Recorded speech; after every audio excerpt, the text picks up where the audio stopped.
80 शब्द प्रति minute dictation start करते हैं 5 सेकेंड बाद।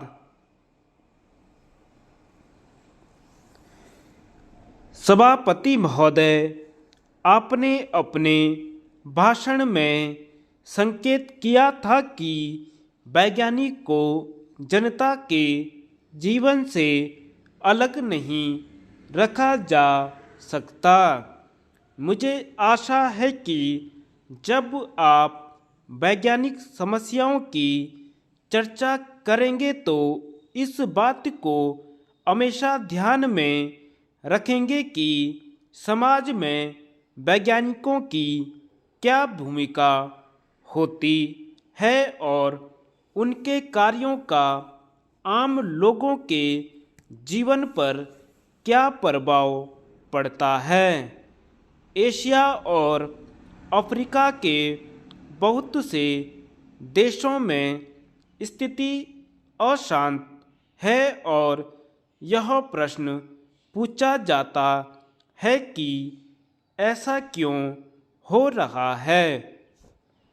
कभी कभी पश्चिमी देश इस प्रश्न पर सरल सा उत्तर दे देते हैं कि इन देशों के लोग अपना शासन स्वयं चलाने के योग्य नहीं हैं, वे अपनी संपत्ति का सदुपयोग नहीं कर सकते।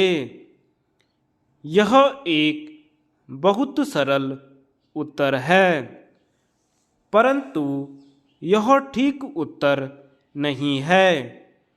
आइए हम पीछे मुड़कर यह देखें कि 80 वर्ष पहले यूरोप में क्या हुआ।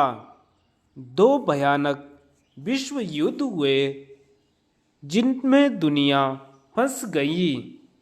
उससे पहले सदियों तक संघर्ष रहे, अंदरूनी लड़ाइयाँ चलती रहीं, गृह युद्ध होते रहे, क्रांतियाँ होती रहीं, छोटी छोटी अन्य बहुत सी तनातनी और संघर्षों की तो बात ही छोड़िए। आजकल एशिया और अफ्रीका में हम जो संघर्ष देखते हैं वे उन्हीं राजनीतिक, आर्थिक और सामाजिक परिस्थितियों के कारण हो रहे हैं जो यूरोप में पिछली सदियों में थीं। वे अपने कृषि प्रधान देशों को उद्योग प्रधान देश बनाने की कोशिश कर रहे थे। जागीरदारी समाज व्यवस्था की जगह लोकतंत्रीय समाज व्यवस्था कायम कर रहे थे, जिससे कि लोग वंश, क्षेत्र, भाषा और धार्मिक आधार पर न बंटे रहें बल्कि एक राष्ट्र के रूप में संगठित हों। अब यह स्थिति यूरोप की जगह एशिया और अफ्रीका की है। इन दोनों महाद्वीपों के लोग 21वीं सदी के प्रारंभ में उसी दौर में से गुजर रहे हैं।